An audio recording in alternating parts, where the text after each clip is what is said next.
For Carl Jung, the ultimate goal of the psychological journey is not to defeat the shadow, but to integrate it. Integration is the conscious process of acknowledging, accepting, and incorporating the disowned parts of ourselves back into our whole personality. It means recognizing that you are not just kind, but also angry, not just strong, but also vulnerable, not just humble, but also ambitious. It is the courageous act of embracing your own contradictions and complexities, thereby becoming a more complete and resilient human being. This process of integration is the true path to self-discovery and what Jung called wholeness. It is how we bring our hidden gold out of the darkness. The sadness felt at another's joy is a powerful call to begin this work of integration. The first step is to own the feeling without judgment. Instead of telling yourself, I shouldn't feel this way, you can say, I feel a pang of sadness, and that is okay. What is this feeling trying to tell me about a part of myself that needs my attention? This simple shift in attitude from self-criticism to self-compassion opens up a space for honest introspection.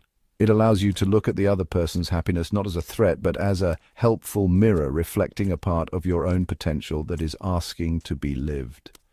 The next step involves consciously engaging with the disowned quality. If a friend's adventurous travels trigger your sadness, it might be a call to integrate your own dormant spirit of adventure. This doesn't necessarily mean you have to quit your job and backpack across Asia.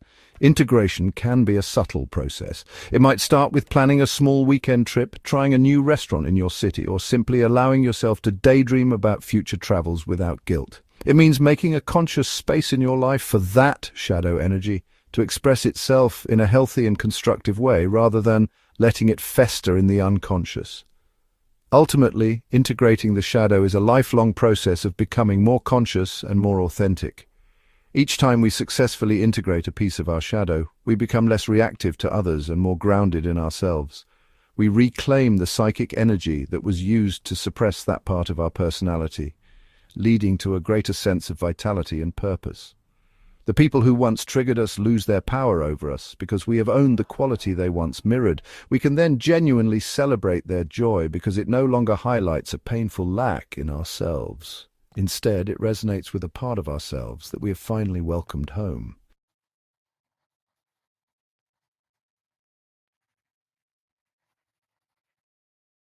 Here is the deeper truth that lies at the heart of both Freud's and Jung's work.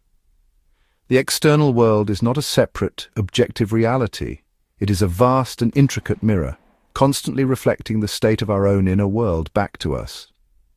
The people we meet, the events we witness, and the emotions we feel in response to them are not random occurrences. They are projections of our own psyche, a living diorama of our hidden hopes, our unacknowledged fears, our disowned strengths, and our deepest wounds. When you look out at the world, you are, in a profound sense, looking at a reflection of yourself. This is the mirror effect, a fundamental principle of psychological life that explains why our reactions to others are always, ultimately, about us. This concept can be difficult to grasp at first, as we are conditioned to believe that our feelings are caused by external events. We think, I am sad because my friend got engaged, or I am angry because my colleague was unfair. Psychoanalytic thought invites us to flip this equation. It suggests that the external event does not create the feeling. It merely activates a feeling that was already present, lying dormant within our unconscious. The other person's joy is like a stone thrown into the deep well of our psyche. The ripples it creates reveal the nature of the water already inside, be it calm and clear or murky and disturbed. The event outside is simply the stimulus. The reaction itself is a pure product of our own internal landscape. Think of it this way. If your own inner house is in order, if you are at peace with your desires and have embraced the many facets of your personality, then the world you perceive will reflect that harmony. You will see connection, opportunity, and beauty around you. Another person's success will feel like a confirmation of the goodness in the world, a success you can share in because it resonates with your own sense of fulfillment. But if your inner house is in disarray, with locked rooms and hidden conflicts, the world will reflect that chaos back to you. You will perceive threats, competition, and lack. The same event, a friend's joyful news, will now echo through the empty corridors of your own unfulfilled life, and the sound it makes will be one of sadness. This is not a mystical or metaphorical idea, it is a description of a core psychological function. Jung called it projection, and Freud saw its effects in the mechanisms of transference and displacement. Both understood that we do not have direct access to the world. We experience it through the filter of our own mind, with all its history, its complexes, and its unconscious contents. Therefore, every strong emotional reaction we have is a precious piece of information. It is the mirror showing us a part of our own face that we cannot see otherwise. It is a direct and personal message from our own soul, using the screen of the external world to communicate with our conscious self.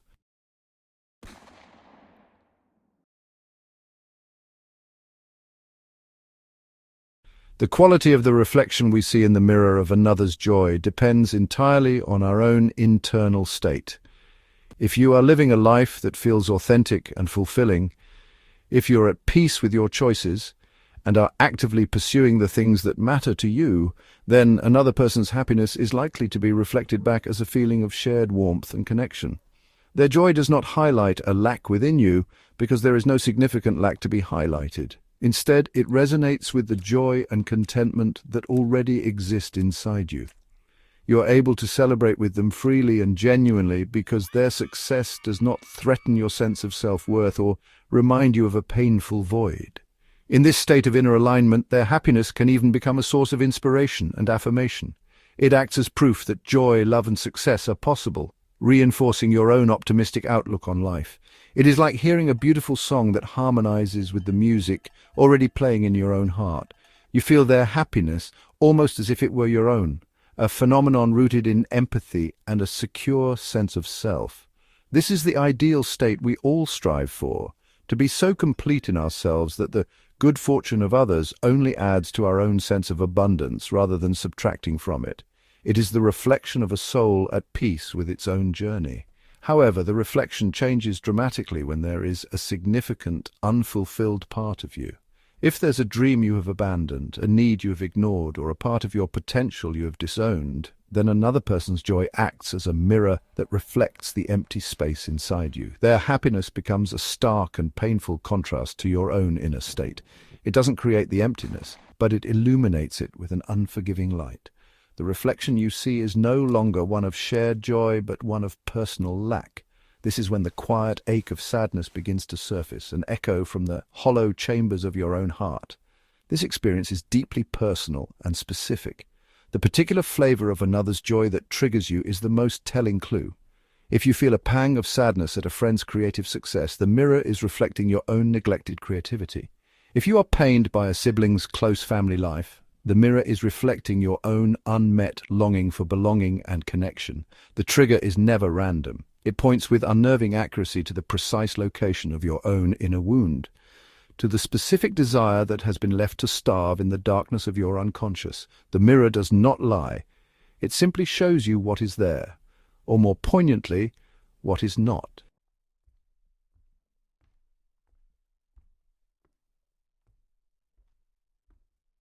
When the mirror of another's joy reflects back an image of our own emptiness, it is, well, only natural to want to turn away.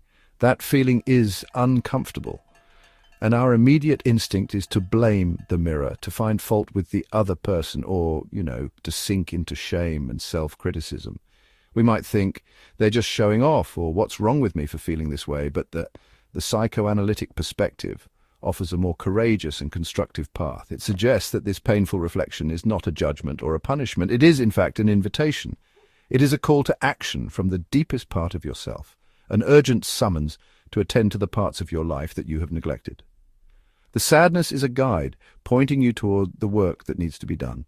It is asking you to stop looking outward at the other person and to start looking inward at yourself. The reflection provides you with a clear and specific agenda for your own growth. If their loving relationship mirrors your loneliness, the invitation is to explore your own barriers to intimacy. If their career advancement mirrors your stagnation, the invitation is to reconnect with your own ambitions. The mirror is essentially saying, pay attention. This area of your life requires healing, care, and conscious effort. It is time to address this. To accept this invitation requires a significant shift in mindset. It means cultivating a radical sense of self-responsibility for your own emotions. It is the practice of asking, what is this feeling revealing about me and my path? Instead of, why is their life making me feel bad? This shift is empowering. It moves you from the passive position of a victim of circumstance to the active position of a conscious creator of your own life. You are no longer at the mercy of what other people do or achieve. Instead, every external event, especially one that triggers you, becomes a valuable tool for your own self-discovery and development.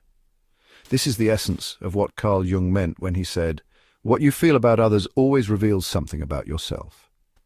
He was not just making a clever observation, he was providing a practical method for psychological and spiritual growth.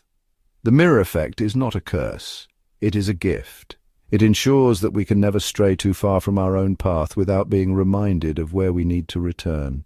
The sadness we feel is a form of psychic grace, a compassionate signal designed to guide us back home to ourselves, back to the work of becoming the whole and fulfilled person we were always meant to be.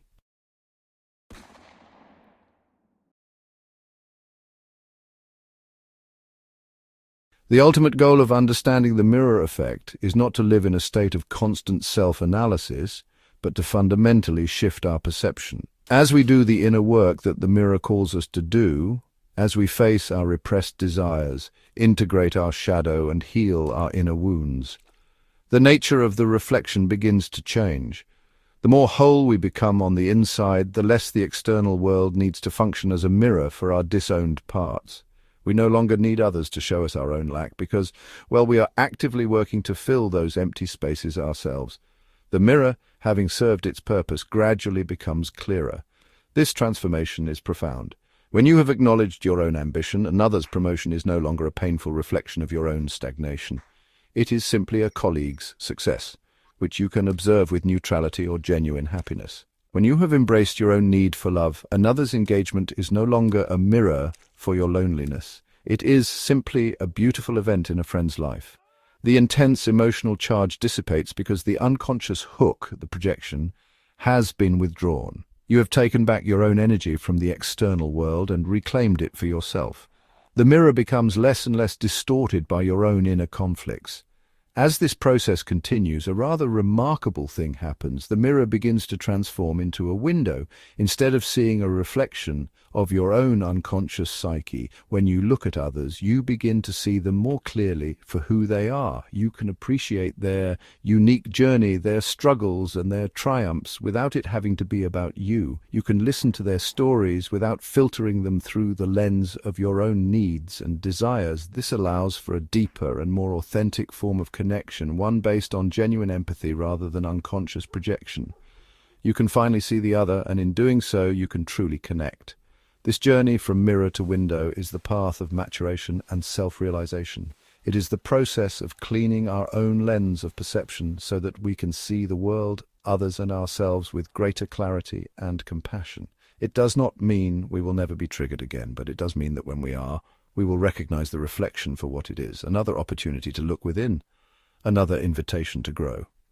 The sadness that once felt like a wound becomes a teacher, and the joy of others, once a painful reminder, becomes a simple and beautiful fact of life, as clear and welcome as the view through a clean window on a sunny day.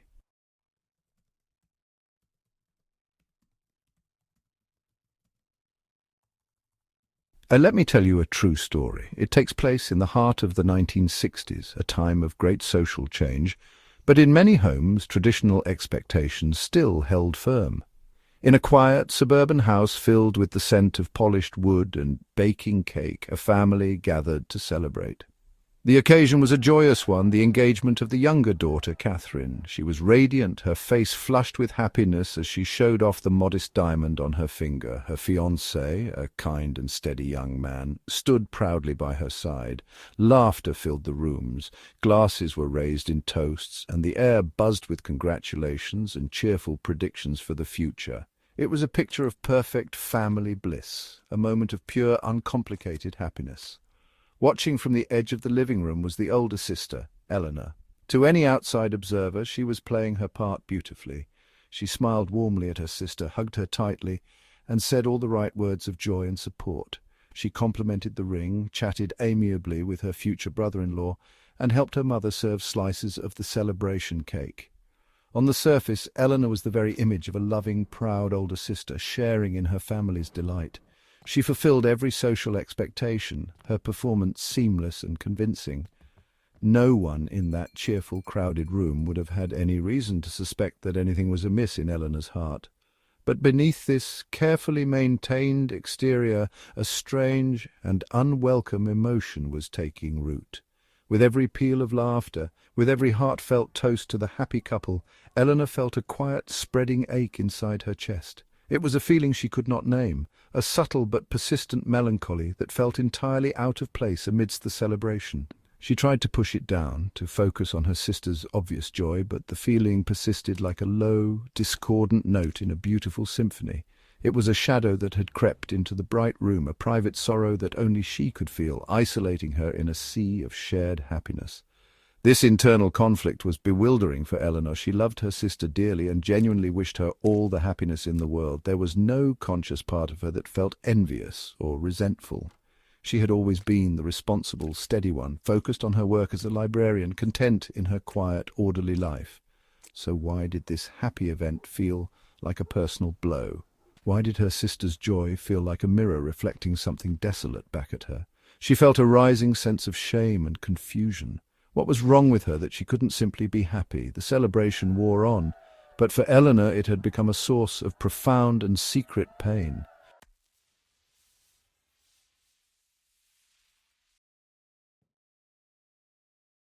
Later that night, long after the last guests had departed and the house had fallen silent, Eleanor sat alone in the quiet darkness of her bedroom. The forced smile she had worn for hours had finally fallen away, and the full weight of the evening's strange sadness descended upon her. The sounds of the party, the laughter, the music, the clinking glasses, still echoed in her mind, but now they sounded hollow and distant. She replayed the scene of her younger sister, so full of hope and love, standing beside the man she would marry. It was a beautiful image, one that should have filled her with warmth. Instead, it brought a profound and overwhelming sense of desolation, a feeling of being utterly and completely alone. And then the tears came. They were not loud, dramatic sobs, but a silent, steady stream that traced paths down her cheeks in the dim light. She cried without fully understanding why. It was not because she was jealous of her sister's ring or her fiancé. It was not a simple case of envy. The sadness felt deeper, more fundamental than that. It was a grief for something she couldn't name, an ache for a part of life that she suddenly felt was passing her by. She felt a cold dread creep into her heart, a secret fear that maybe this kind of happiness, this kind of love, was not destined for her. Perhaps her quiet, single life was not a choice, but a fate she was sealed into. In that moment of raw vulnerability, Eleanor was face to face with a part of herself she had long refused to see. All her life she had built her identity around being the sensible, independent woman who didn't need a relationship to be complete. She had told herself and everyone else that she was content with her books, her work, and her orderly existence. She had repressed her own deep-seated longing for intimacy and partnership, pushing it so far down that she had convinced herself it didn't exist. Her sister's engagement had shattered that illusion. It acted as an undeniable trigger, bringing all of those buried wishes surging to the surface with painful force. The sadness she felt was not about her sister's happiness at all. It was the sorrow of her own unmet wishes, a mourning for the emotional life she had denied herself. The tears were for her own loneliness, a loneliness she had been too proud or too afraid to ever admit, even to herself. From a Freudian perspective, her ego's defense of repression had momentarily collapsed, allowing the raw desire of her id for love and connection to break through into her consciousness. That night, sitting alone in her room, Eleanor was not crying for her sister's future. She was crying for her own past and the emptiness she feared would define her future.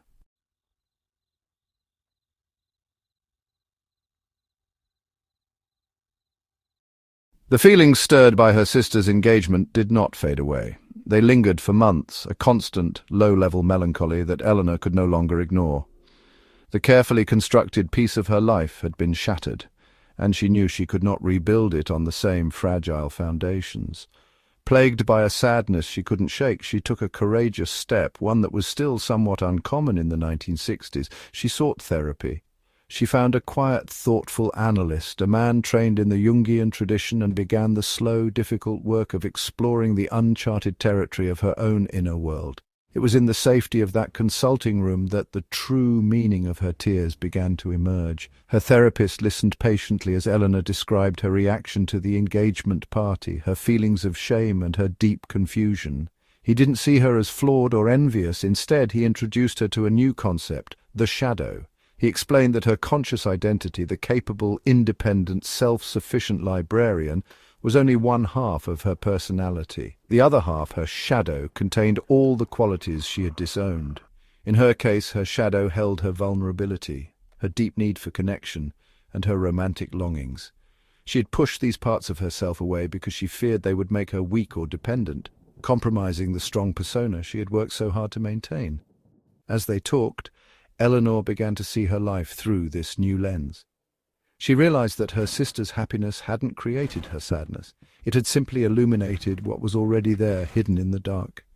Her sister had become a living symbol of Eleanor's own shadow, a projection of the life she secretly yearned for but had been too afraid to pursue. The intense sadness was the cry of that disowned part of herself, a part that had been starved of light and attention for decades. It was the voice of her own soul begging to be made whole, to have its needs for love and intimacy acknowledged and honored. This realization was both painful and liberating. It was painful to confront how much of herself she had denied, and to grieve for the years she had spent hiding from her own desires, but it was also profoundly liberating. The sadness was no longer a shameful secret or a sign of a character flaw. It was a message, a sacred communication from the deepest part of her being. It was, as her therapist explained, a call to integration. Her psyche was telling her that she could not continue to live a one-sided life. To find true contentment, she had to have the courage to turn around, face her shadow, and welcome her own vulnerability back into her life.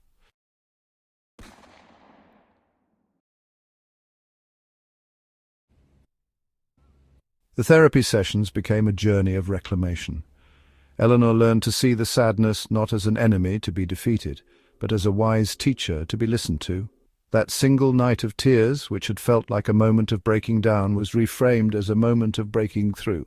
It was the catalyst that had forced her to confront the profound imbalance in her life. It was a turning point. The pain of that moment became the engine for her transformation, pushing her out of her comfortable but stagnant existence and onto a path of genuine self-discovery.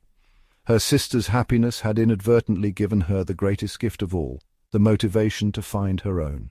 Guided by her new understanding, Eleanor began to consciously engage with her shadow. She started taking small, tentative steps to open herself up to the world in a new way. She joined a local art class, not because she was a great artist, but because it put her in a new social environment.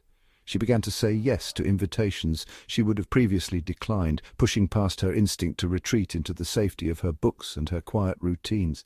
She started to practice being vulnerable, sharing more of her true feelings with the few close friends she had, admitting her fears and her hopes instead of hiding behind a facade of impenetrable self-sufficiency.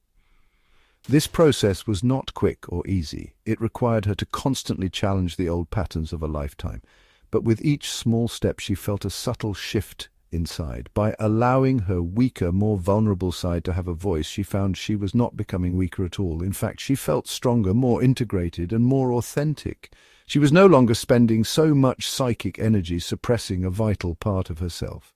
She was becoming a whole person, someone who was both strong and vulnerable, both independent and capable of connection. The sadness that had once plagued her began to recede, replaced by a growing sense of possibility. Years later, Eleanor would look back on the night of her sister's engagement not with pain but with a sense of gratitude. That moment of profound sadness had been the necessary crisis that saved her from a life of quiet desperation. It forced her to finally listen to the whispers of her own soul. And eventually, by opening herself up to relationships with a newfound honesty and courage, she did find love. She found her own happiness, one that was uniquely hers, built not on denying her needs, but on embracing them. Her story is a powerful testament to how our most difficult emotions, when met with courage and curiosity, can become our greatest guides, leading us back to the whole and vibrant life we were always meant to live.